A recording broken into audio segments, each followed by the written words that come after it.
Evening everybody, very warm welcome to all of you and thank you for joining us. My name's John Vallance, I'm the State Librarian and along with my friend the Honourable George Souris, the President of the Library Council, we're very pleased to have you with us at this year's New South Wales History Awards presentation ceremony.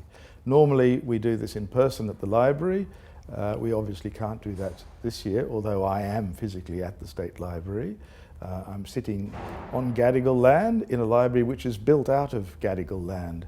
I don't know obviously where you're sitting, but wherever we all are, I think it's appropriate that we start by acknowledging the traditional owners and custodians on the land on which we're meeting, and pay our respect to elders past, present and emerging. The New South Wales Premier's History Awards are presented each year by the New South Wales Government, and we at the library are delighted to be able to administer them in conjunction with the History Council of New South Wales and Create New South Wales, so we thank all of our partners. As for history itself, it's a pretty big area, as you know. I'm a classicist by trade, and I was brought up with the idea in the Western tradition that Herodotus was the father of history, and that etymologically the word history relates to the process of making sense of things, making sense of evidence. That's what etymologically the word means. And Herodotus wrote his famous history of the Persian Wars, trying to make sense of the nature of the relations between Greece and Persia. For his trouble, as many of you will know, Plutarch much later called him the father of lies. And ever since, writing history has been one of the most controversial and highly contested of all human endeavours. Evidence is constantly changing. The way in which evidence presents itself to us is constantly changing, and so every generation has to write its own new histories, and that's part of the excitement, I think, of being alive. So these awards every year are a way for us to underline the importance of history, of historical research and of historians in our culture. This year, I'm very pleased to be able to start by thanking the judges.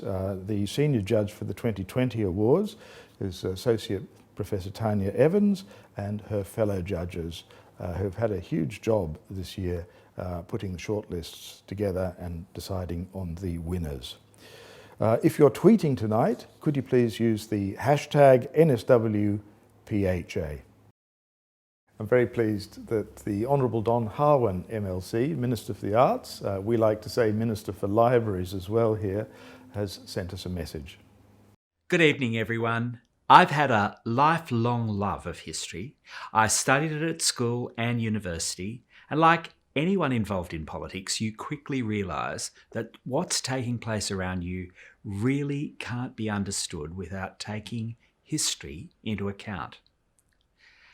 As a parliamentarian, I've never been in any doubt that our parliamentary democracy would benefit if citizens had had more opportunities to engage with information about where we've come from as a society.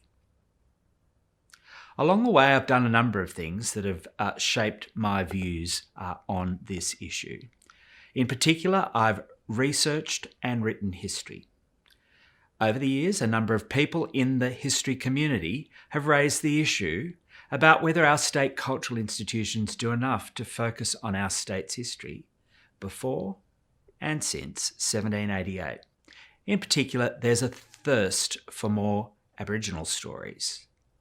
I'm focusing on that now, and I thank everyone who's taken the time to comment on my proposal to ensure that one of our state's cultural institutions has history embedded in its legislated mission statement. All this feedback to the Parliamentary Committee will help us get it right, making sure more Australians can engage and make up their own minds about our history. Meanwhile, one organisation that's making a great contribution is the State Library of New South Wales. And with the Premier, I thank them for their ongoing stewardship of these awards. I hope celebrating outstanding history writing will highlight our stories and help secure an informed society better equipped to make decisions about its future. Congratulations to all those who've been nominated. Congratulations to those who've won the prizes tonight. Thanks. Well, these are the New South Wales Premier's History Awards. So obviously the Premier has an important role in proceedings. I'm absolutely delighted in the circumstances that our Premier, the Honourable Gladys Berejiklian, has agreed to send us a message. I'd like to welcome you all to the 2020 Premier's History Awards. The New South Wales Premier's History Awards were first presented in 1997 to honour achievements obviously in history. These are the most highly valued awards for history in New South Wales. The work of historians are critical to our progress as a modern society. You provide valuable insights into our future as well as our past. During such difficult times, it allows us to consider other times when humanity showed resilience and character. Tonight, we come together to celebrate the achievements of Australian historians. Being a historian requires a profound responsibility. It requires extensive research, objectivity, fairness, and of course, the ability to engage. Tonight, I'd also like to congratulate the winners and those who've been shortlisted for these awards. I'd also like to thank all historians for helping us to better understand ourselves and our own place in history. Tonight, I'm also pleased to be launching History Week 2020. This year, we mark History Week as never before. We do so as part of an online community. During this difficult time, we're living through our own moment in history, and it's reshaping the world before our very eyes. We must all be constant students of history and mindful of how we shape it. Again, congratulations to the winners tonight, and keep up the great work.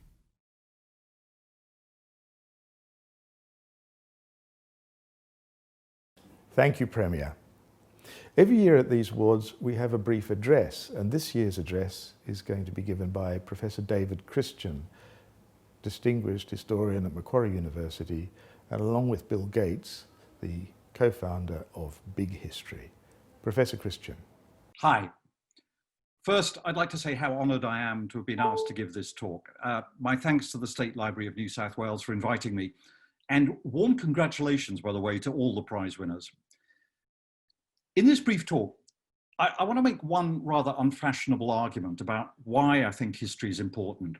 Why do we invest so much time and effort and so much of our educational resources in studying and teaching about the past? Surely not just because it's fun. Well, one possible answer is that understanding the past can help us think about and prepare for the future. Now, this used to be a very common argument.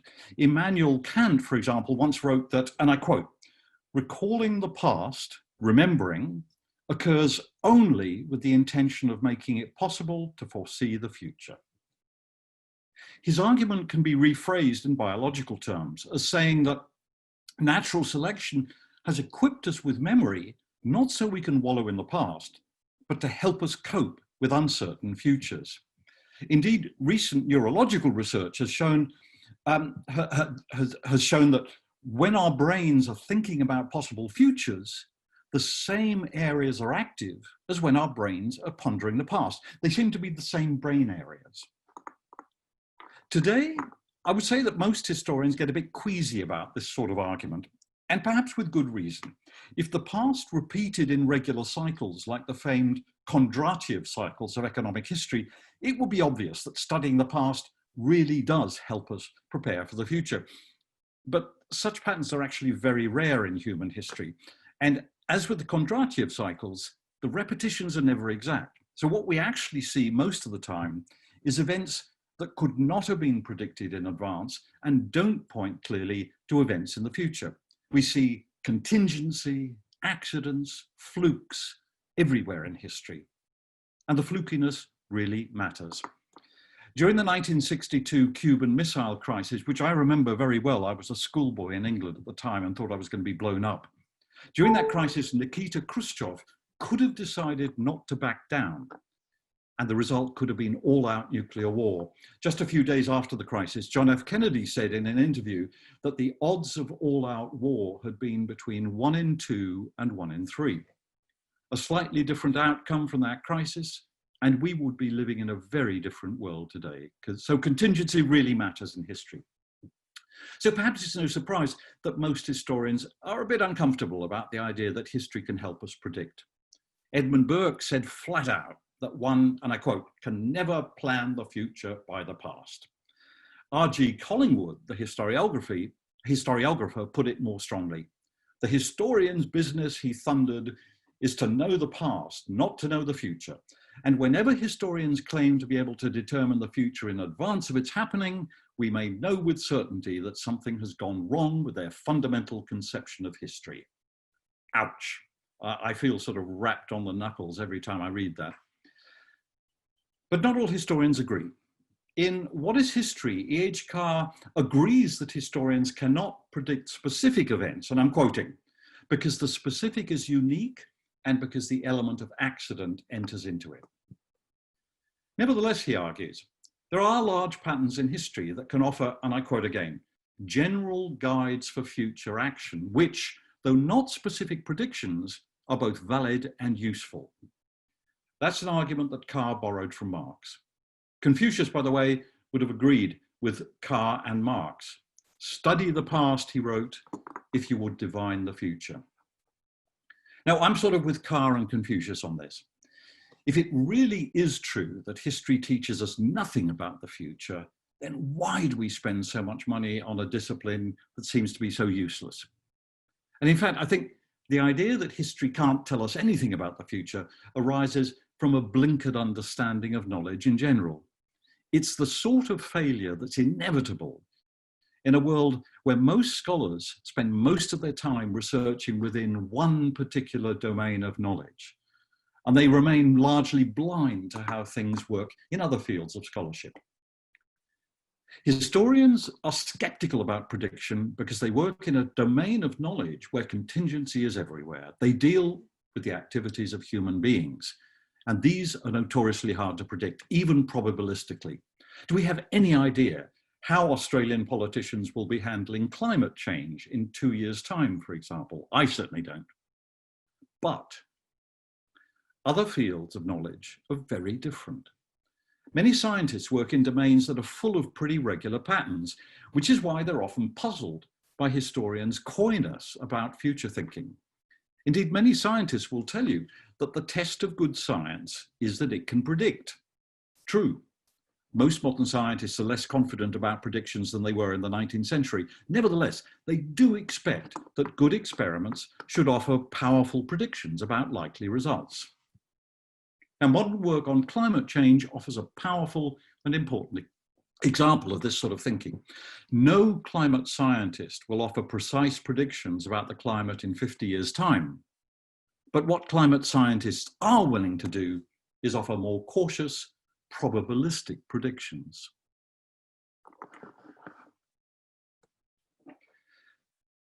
Now, this illustration is from the 2018 special report of the IPCC, the Intergovernmental Panel on Climate Change. That's a body consisting of hundreds of distinguished and cautious scientists.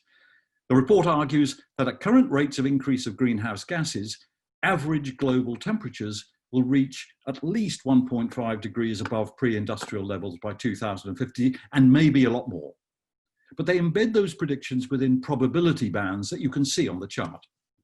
The point is that different domains of knowledge offer different degrees of regularity or pattern, and therefore different possibilities for prediction. Some domains, such as astronomy, contain many long-term regularities which allow predictions. So despite being a historian, I'm willing to make a pretty hefty bet that the sun will rise tomorrow.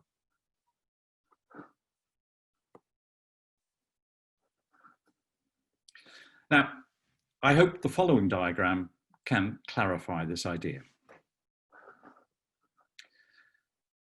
Over on the far left, we have very regular processes. We have sunrise, death, and taxes.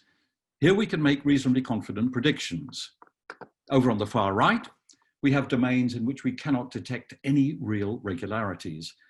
The arrows point to the domains in which historians do most of their work. They're mostly on the right-hand side of the table, where contingency trumps pattern and where there are lots of unknown unknowns. But even history is not completely free of patterns. Demographic history lies in a zone where the free decisions of many individuals lead to clear statistical regularities in the behavior of large numbers of people.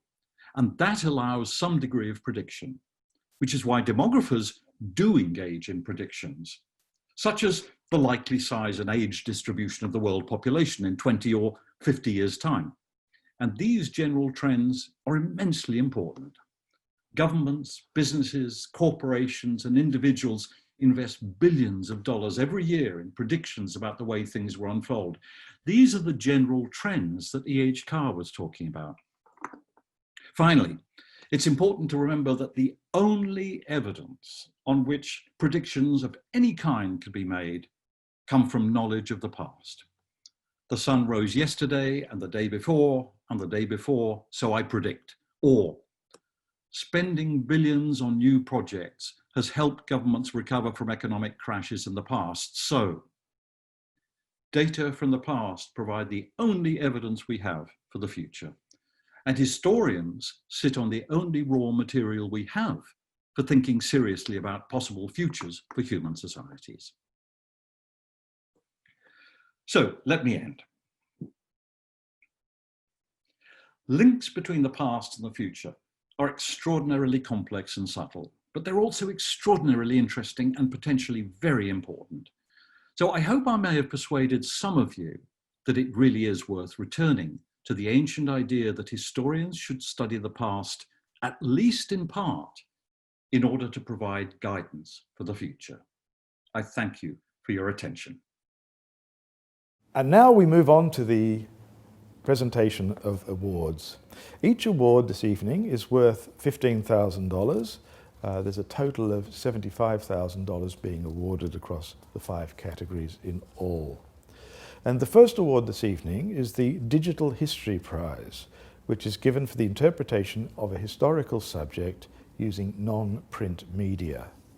And the shortlist for this year's Digital History Prize is Experiment Street, The True History of a City Lane by Noelle Janicevska, Ros Blewett and Russell Stapleton, ABC Radio National, The History Listen. The 11th, Introduction, Episode 1 and 6 by Alex Mann, Nikki Tugwell and Tim Roxburgh, ABC Audio Studios. History Lab, Season 3, The Law's Way of Knowing, podcast episodes Making a Fortune and Reading the Signs by Tamsin Peach, Emma Lancaster, Alana Piper, Trish Luca, Zoe Ferguson, Olivia Rosenman, Belinda Lopez, Sarah Mashman, Julia Carr-Katzel and Alison Chan, Impact Studios at the University of Technology, Sydney. And the winner is Experiment Street, The True History of a City Lane by Noelle Janicevska, Ros Blewett and Russell Stapleton, ABC Radio National, The History Listen. Experiment Street is an excellent all-round package, says the judges. It's well-researched, well-composed in its telling and professionally edited. An engaging story, they say, balanced in assessment and compellingly told. It's a brilliant piece of social history for a very small place. I first noticed Experiment Street when I moved into the area. Well, not so much the street itself. It's a small, nondescript back lane. I noticed its name, and I was intrigued. Eventually, I decided to find out how it got that name, and in the course of my archival research, discovered so much more about the history of Experiment Street. Thanks to ABC RN's The History Lesson for commissioning the programme, and to the people who brought their knowledge and skills to the project. Much appreciated. The very helpful staff at the City of Sydney Archives. To public historian Dr. Shirley Fitzgerald and to actor Jeanette Cronin, who played my fiction-based-in-fact narrator. Thank you so much. And huge acknowledgement and thanks to key collaborators, producer Ros Blewett and sound designer Russell Stapleton. Ever resourceful, ever inventive, always committed. It was a great journey bringing decades of Experiment Street history to radiophonic life. I'm thrilled and deeply honoured to receive this award and delighted to be in such strong company. It's interesting that this year's digital history shortlist are all audio works. I love writing for audio. It's a wonderful medium, always has been, and it's a medium that seems to be having a moment. And on that note, thank you again for this award. The Young People's History Prize is for a work that increases the understanding and appreciation of history for children and young adults. And the shortlist for this year's Young People's History Prize is Pirate Boy of Sydney Town by Jackie French, HarperCollins Publishers. The Good Son, a story from the First World War told in miniature by Pierre-Jacques Aubert, Jules Aubert and Felicity Coonan, Candle Whisk Press. And Australia's Second World War II, Haywire, the Dunera Boys by Claire Saxby, Scholastic Australia. And the winner is The Good Son, a story from the First World War told in miniature by Pierre-Jacques Aubert, Jules Aubert and Felicity Coonan, published by Candle Whisk Press. The judges observed that this book stood out from the other entries in the way in which it combined innovative illustration with verbal economy to make a work of emotional power and a moral intelligence accessible to all ages. To win such a prize, it's an absolutely marvelous and proud moment. So on behalf of myself, Jules and Felicity, I would like to thank you for your recognition of our work. We are also extremely grateful for your generosity. For dedicated independent artists, the practice of their passion is too often a labor of love. So to be financially rewarded is just fantastic. Thank you. For the book to be officially associated with an history prize is very important to me. I was born in a military family and history has always been an integral part of my life. I was also touched by the fact that the panel rewarded a story set during wartime, but not glorifying war. I would like to think that someone doesn't have to win medals or accomplish feats of arms to be a hero. The fact of leaving your family and loved ones behind to go and fulfill your patriotic duty is in itself heroic. I cannot accept this prize without praising my beautiful and talented wife. It took me a while to lure her into this project, as she has never been a fan of war stories. But through photographing these little plastic men, she grew closer to the plight of the young men they represent, and began to get a sense for the terrible array of emotion they experience. She started to feel for them, to feel with them. And in the process, she understood a little bit better the importance of history, not only as a way to not forget the past, but as a way to better understand what it means to be human. Her artistry has been able to show us that even plastic solder can have a soul. I would like to thank you once more, and I hope that through the attention drawn to the book by your prize, we will be able to modestly contribute to keep rising the interest for history, its learning and its teaching. Thank you. Next category is the New South Wales Community and Regional History Prize for a work which makes a significant contribution to the understanding of community, institutional, urban, or regional history in New South Wales. The shortlist for the 2020 New South Wales Community and Regional History Prize is Surviving New England, a history of Aboriginal resistance and resilience through the first 40 years of colonial apocalypse by Callum Clayton Dixon, Newara Aboriginal Corporation. Hotel Kosciuszko, the history and legacy of Australia's first planned alpine resort by Donald A. Johnston, published by the Perisher Historical Society. And Griffin Rising, the first decade of the Griffin Theatre Company, 1979 to 1988, by John Senchak, published by Janus. And the winner is Surviving New England, a history of Aboriginal resistance and resilience through the first 40 years of colonial apocalypse by Callum Clayton Dixon, Newara Aboriginal Corporation. And the judges said this is a timely history written with clarity, empathy, and an eye on the relevance of a contested history to an unresolved present and future. Dangana. The primary aim of Surviving New England was to tell our ancestors' remarkable story of survival against all odds through the first few decades of the colonial apocalypse. To me, this award is an acknowledgement of their story, their struggle, their fierce resistance, and of the Tablelands' true history. It is recognition of the importance of truth-telling, which I believe is absolutely critical to advancing genuine reconciliation. And that means land justice, that means reparations. The prize money will go towards buying back a block of bushland on our country, a place which I hope will foster the reclamation and revival of language, culture, and tradition. I dedicate this award to the memory of my grandfather, Norman Dixon, and of my uncle, William Bimbo Witters. It was Uncle Bim and the yarns that we had that really motivated me to undertake the research for this book. Surviving New England was by no means the effort of just one person. It is the product of many meaningful collaborations and crucial conversations. In particular, I'd like to thank my good friend Barry McDonald, whose mentoring and tutelage honed my research and writing skills enormously, and to my Bawa, Naomi Collins-Witters. Thank you for your hard work, your passion, and your dedication in creating such an extraordinary set of illustrations for the book. Thanks are also due to my Bawana, Gabby Briggs, and to my academic supervisor, Finex Ndlovu. And of course, the book would not have been possible without the support of everyone involved with the Anouan Language Revival Program, now Newara Aboriginal Corporation. And thank you to all the other members of my family and my community who contributed to the development of Surviving New England in one way or another.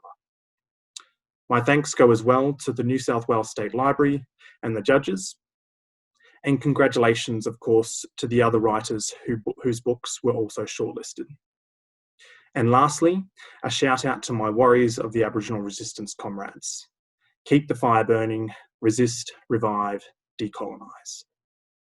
The General History Prize is awarded to a major work of international history that's of national or international significance. The shortlist for the 2020 General History Prize is Amboina, 1623, Fear and Conspiracy on the Edge of Empire by Adam Clulow, Columbia University Press. The Warrior, the Voyager and the Artist, 3 Lives in an Age of Empire by Kate Fulliger, Yale University Press. And Sundowner of the Skies, the Story of Oscar Garden, the Forgotten Aviator by Mary Garden, published by New Holland. And the winner of this year's General History Prize is The Warrior, the Voyager and the Artist, 3 Lives in an Age of Empire by Kate Fulliger, published by Yale. The judges said every sentence of this book has been crafted with care. Its scholarship is worn lightly, and Fulliger's insights are both enticing and exciting. To evoke one complex culture from the past so convincingly is a challenge. To bring 3 worlds alive with such flair is outstanding. Thank you for tuning in, and thank you so much for this award. This is a very meaningful award for me to come from the New South Wales Premier and State Library, because I am packing up from New South Wales for my 13 years in New South Wales and moving to the ACT. So this award will always remind me of my time here in the state, and particularly of the institution that supported me for most of that time, Macquarie University. I'd really like to thank the judges for their very kind words about my book, The Warrior, the Voyager and the Artist, and to thank them for their service in reading all of the books in all of the categories. I know that it is a lot of reading. Congratulations to all the shortlisted authors in all the categories tonight. I think I speak for all of them when we acknowledge the Premier and the State Library for their continuing recognition of historians with these awards. It really does make a big difference to historical research in this state and in this country. I'd like to take my 1 minute of limelight here to acknowledge as well all the Indigenous scholars and Indigenous knowledge makers that I came across and who I engaged with in the writing of this book. They really were essential for me to delve into this book in the way that I did. That includes Native American scholars and Pacific Islander scholars. It's not always easy for them to see non-Indigenous peoples kind of wading into their Indigenous pasts. They're right to be cautious given the record of researchers in those fields. And I don't certainly pretend to tell anything new to the descendants of Ostanako or of Mai about their 18th century communities. But I do hope that they agree with me that their stories can help us revise our understanding of global imperial history, such a pertinent theme in today's world. It should help us see that imperial history in greater detail and from fresh perspectives, fresher than have been known until now at least. I wish I could be there with you all tonight with a drink. I will be having a drink somewhere with someone at the time, and I hope you do too. And I hope you enjoy picking up all the books that were shortlisted this year. Thanks so much. And now we come to the final award of the evening, the Australian History Prize. This award is for a major work addressing subjects of Australian national significance. The shortlist for the 2020 Australian History Prize is Bedlam at Botany Bay by James Dunk, New South Publishing; British India, White Australia, Overseas Indians, Intercolonial Relations and the Empire by Karma McLean, New South Publishing; and The Shelf Life of Zora Cross by Kathy Perkins, Monash University Publishing. And the winner is Bedlam at Botany Bay by James Dunk, New South Publishing. The judges said, beautifully crafted and deeply empathetic, this is a book with genuine literary and scholarly merit. It makes a significant and invigorating impact on the field of Australian history and deserves to be read and discussed for many years to come. I'm thrilled and humbled to receive this award. Like all books, this is the product of a lot of hard work and patience and generosity of other people. It builds on the brilliant work of other scholars and storytellers. This book began its life as a PhD thesis at the University of Sydney. It owes a lot to the historians there, the fine historians, particularly those who had a hand in shepherding it to completion. Kirsten Mackenzie, Hans Pols, Warwick Anderson and Christine Vinter. I also want to thank those who've really supported the book since it came to life, Catherine Colburn and Tom Griffiths. The people at New South Press have been so wonderful in taking a chance on this book in the first place and then in bringing it into life. Pip McGuinness, Emma Hutchinson and Harriet McKinney. I guess families give up things always to bring books into the world. And my mother Joy and my brother Jonathan have been really supportive and insightful all through, but particularly my own small family, my wife Stephanie and my sons Aubrey and Ira. This book belongs to each of you, and so thank you so much for your support of me and your love. I'm deeply grateful to the library and to the New South Wales Government for supporting and funding these awards. They mean so much, particularly in a time like this when history and the humanities are under threat. To support them in such a public and profound way is wonderfully encouraging to us. And I'm especially grateful to the judges for the recognition of this book. This book, which in the end is a book in which disorder, chaos, suffering and the accidental all find their place in the histories that we know. It's sometimes difficult to read, it was certainly difficult to write.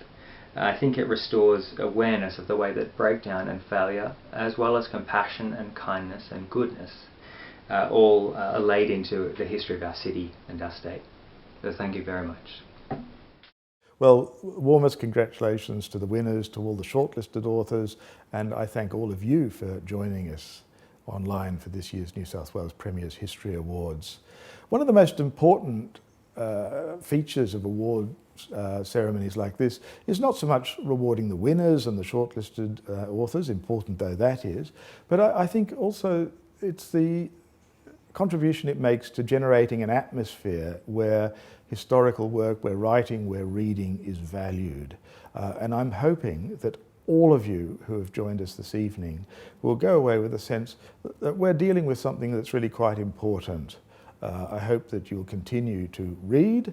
I hope that you'll be encouraged by this evening's proceedings to consider writing yourselves. And obviously, I hope that you'll be able to join us for next year's awards. Thanks so much.